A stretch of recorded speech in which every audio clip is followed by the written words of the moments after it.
Hi everyone, welcome to Arifa kitchen. ఈరోజు మనం ఇఫ్తార్కి ఇంకో వెరైటీ కూడా చేసామండి. అది పెరుగు వడ. మినప్పప్పుని ఒక 2 గ్లాస్ తీసుకొని బాగా కడిగేసుకొని మిక్సీలో వేసుకోవాలండి. మెత్తగా వచ్చేటట్టు మిక్సీలో వేయాలి. ఆ వేసుకున్నదంతా ఒక బౌల్లోకి తీసుకొని పెట్టుకోవాలండి.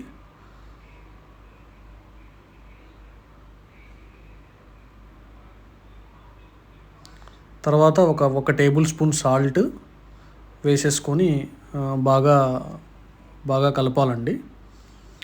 మెత్తగా అయ్యేటట్టు బాగా కలపాలి.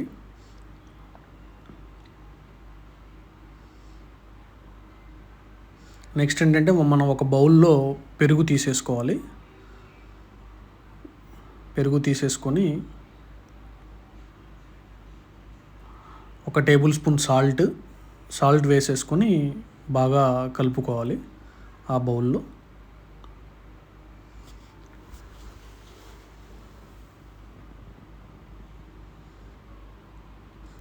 ఇలా మిక్స్ చేయాలండి.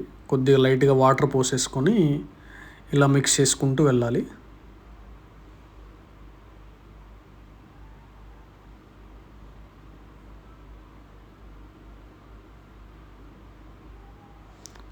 నెక్స్ట్ ఏంటంటే మనం ఒక పోపు రెడీ చేసుకోవాలండి. ఆ పోపుని ఒక బాండిల్లో ఒక 4 టేబుల్ స్పూన్ ఆయిల్ వేసేసుకొని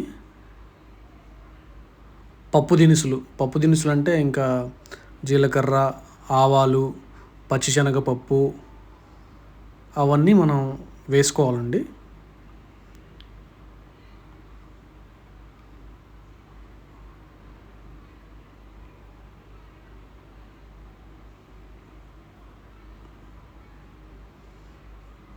ఎండుమిర్చి కూడా ఒకటి వేసుకోవాలి. ఎండుమిర్చి కూడా వేసుకోవాలి. తర్వాత కరివేపాకు వేసుకోవాలి. వేసుకొని బాగా దూరగా వేయించాలండి. వేయించేసుకున్న తర్వాత పచ్చిమిర్చి ఒకటి, తర్వాత అల్లం చిన్న చిన్న ముక్కలుగా వేసేసుకోవాలి. దాంట్లోనే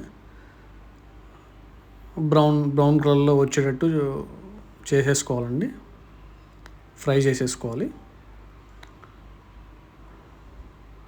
నెక్స్ట్ అంటే మనం వడ ప్రిపరేషన్ అండి. వడ అందరికీ తెలిసిందే. వడ ప్రిపరేషన్ ఏంటంటే జస్ట్ మనం చూపించడానికి చూపిస్తున్నానండి. అంటే వడ ప్రిపరేషన్ కూడా ఇలా మనం ప్యాన్లో వడలు కూడా రెడీ చేసుకోవాలి.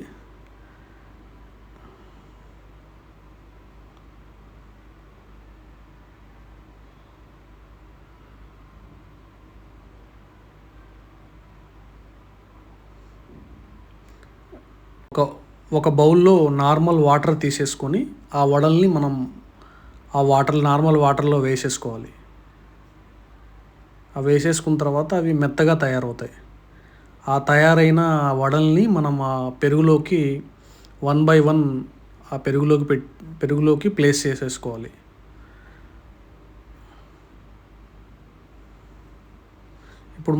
ఇప్పుడు మనం రెడీ చేసుకున్న పప్పు దినుసులన్నీ ఆ పెరుగులోకి వేసేసుకొని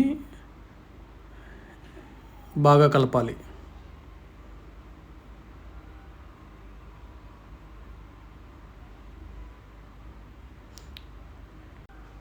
ఇది ఇప్పుడు పెరుగు కూడా తయారైందండి. థ్యాంక్ యూ అండి. Thank you very much.